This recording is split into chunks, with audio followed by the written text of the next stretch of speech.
Time to begin our Wednesday evening service. Good to see everybody here tonight. Before Adam's lesson, we're going to sing Let the Lower Lights Be Burning.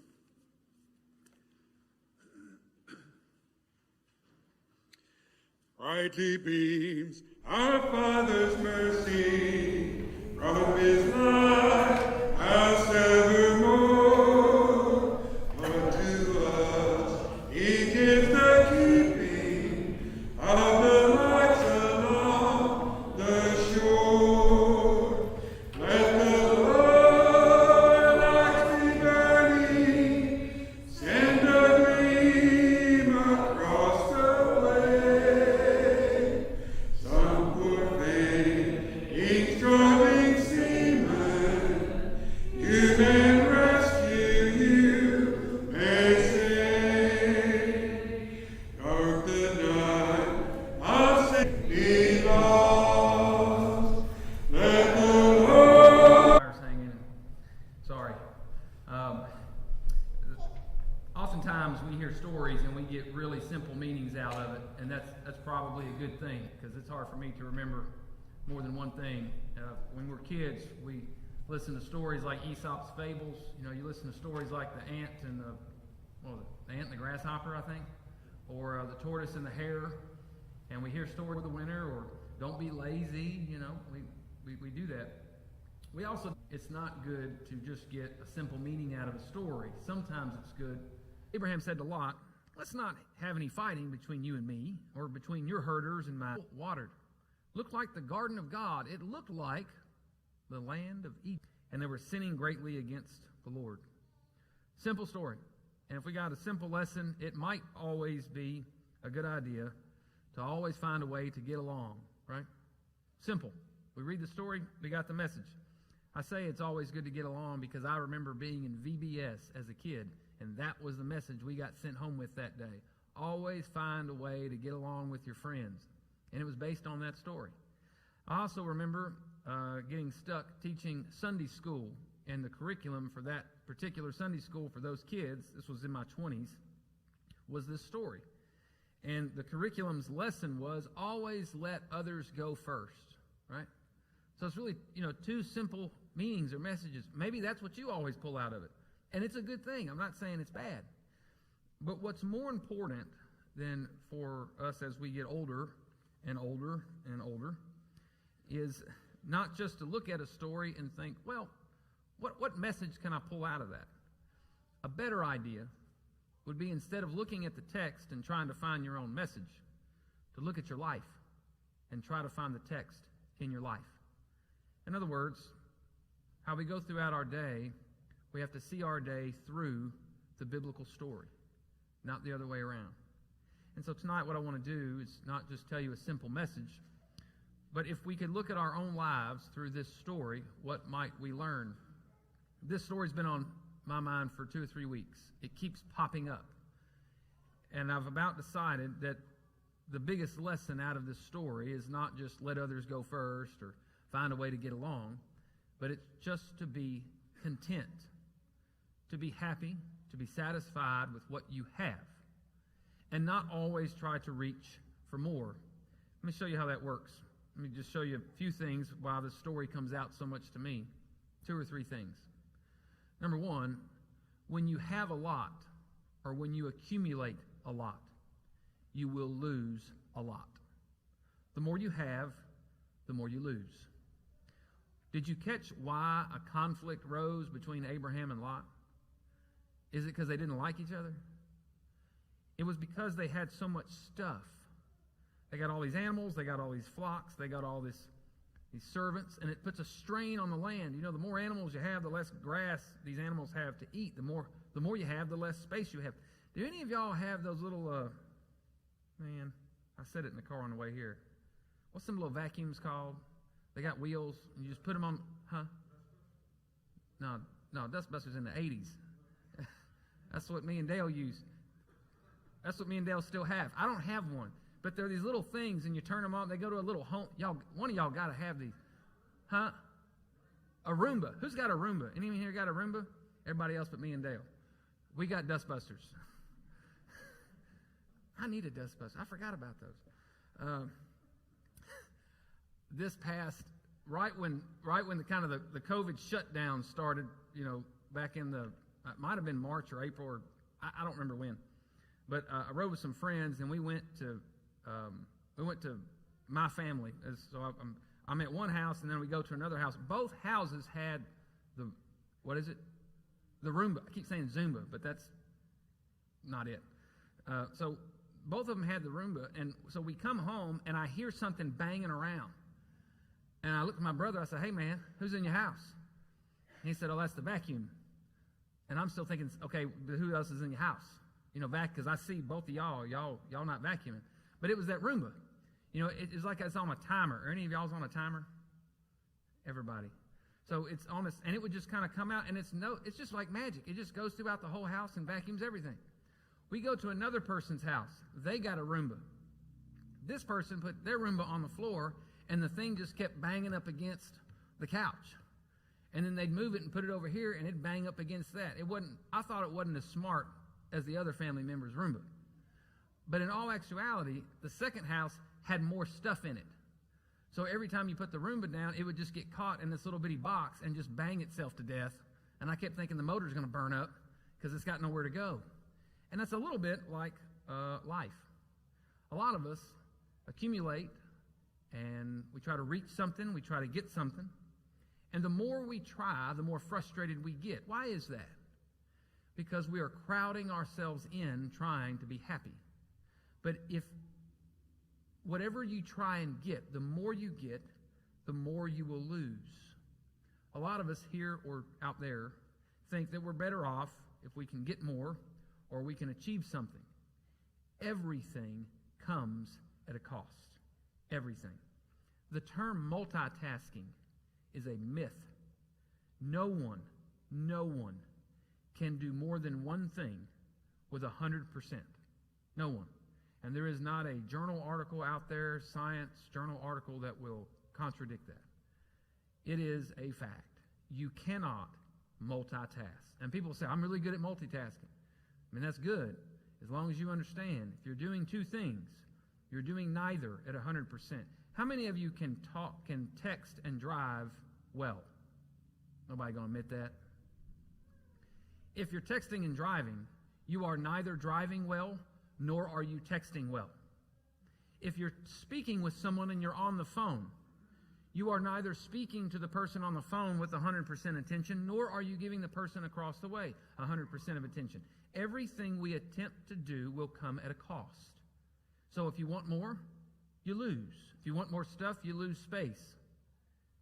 And we bang our heads against the wall. Notice, they accumulated and the arguments rose. Now here's why this is important.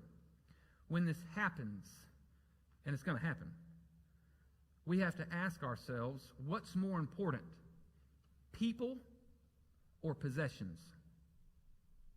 What we accumulate or who we can keep with us? Did y'all notice Abraham would rather be without Lot than to argue with Lot? Did y'all catch that? How many of you have not gone to a family reunion because every time you go, you get into an argument with the same family member? Somebody even told me they weren't going to their family reunion because they're just now talking to that family member and they didn't want to risk not talking to them ever again. And I thought at the time that was kind of dumb. Reading this story, that was pretty smart and wise. Abraham valued Lot. He would rather let Lot win than to lose his nephew. I ask people all the time, do you want to be right or do you want to win? If you want to be right, it's going to cost you.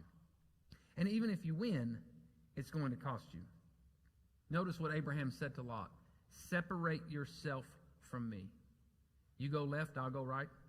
You go right, I'll go left. Abraham let Lot win. And in doing so, Abraham won. Every decision you make comes at a cost. What you have to ask yourself is, what do you gain? And we have to start weighing that.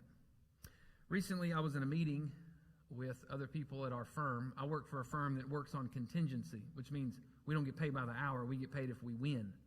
We get a percentage of back pay if we help you get your Social Security disability. So it would be good for us if you won, then we would get paid out of a percentage of whatever your back pay is. Recently, we worked on a case with someone who has almost no use of their feet or legs. They cannot stand longer than 6 minutes. They have no grip in their hands, and they are losing motor skills even in their speech, and their eyesight is now failing at a drastic rate. There would be no one, if you met this individual, you would agree this person is disabled, they cannot work. They are the kind of people we need to try and help. We know it. Social Security denied him. It happens all the time. We're used to it. It's okay. But in this particular case, after his denial, we have to refile it. And because of the facts of this case, when we refile, just try to stay with me. When we refile it, there will be no back pay. If there is no back pay, what does that mean for us? We don't get paid. Now, we've already been doing this case for 31 months. We've been denied. And we think that he's disabled, and we know we're going to win. We just have to refile it. But the speed at which we're going to win it will mean there's no back pay. And so we talked about it, we argued about it, and we refiled it. Now, when we left, somebody said, well, that was the right thing to do. And I turned around, just because I like to ask them questions to keep them on their toes, and I said, was it? Because we're going to cost our firm time and money and resources, and it will not be paid back. Some of you may think, well, I know, but you can put your head down at night. For those of you who have to look at balance sheets all day, what makes you stay up is not being able to make balance sheet balance, and working for free won't make balance sheets balance. So there are other things that keep you up. Did we make the right decision? We made a decision to choose people over possessions. But did we make the right decision? I'll come back to that. Here's the last thing. Choose people over possessions. Always, always choose people over possessions. Everything comes at a cost. And greener grass is not always better grass. What's the Aesop fable line? The grass is always greener on the other side.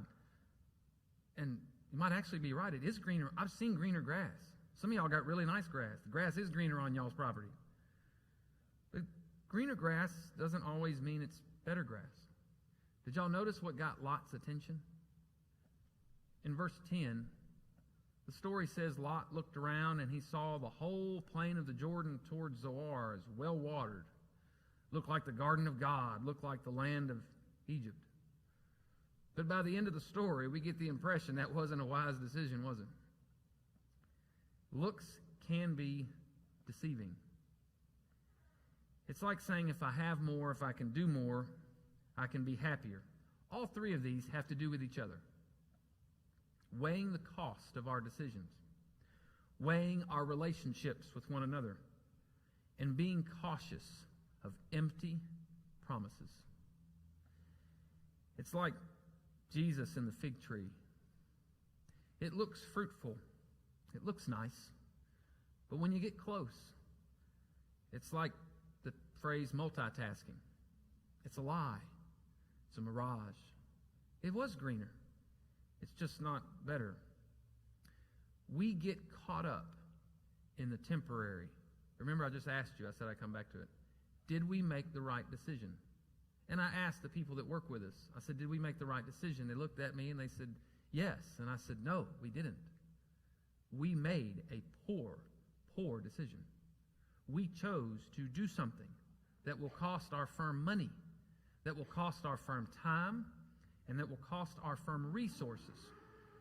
I don't know what that was. We will make that decision, and it's a poor decision.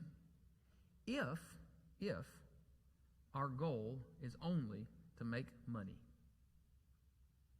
But if your goal is bigger than that, did we make the right decision?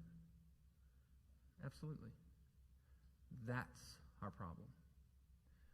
we get caught up in what we see. We get caught up in what's in front of us. We get caught up in looking at something greener or better or faster or better or more. And we think that all of that's better.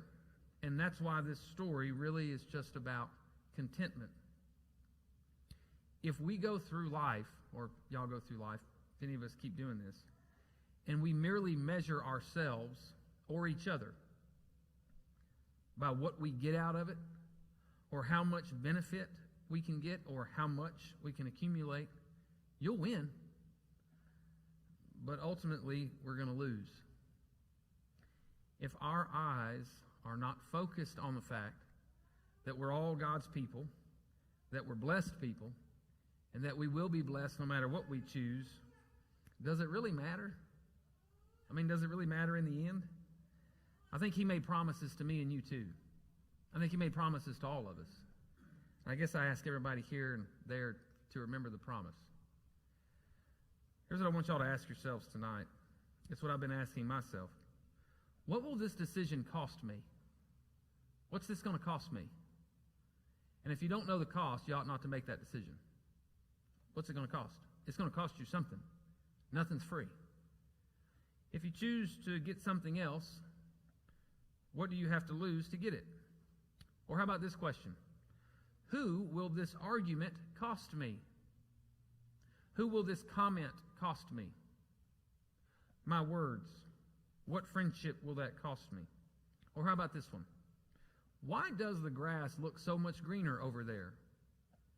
Why does it look so much greener?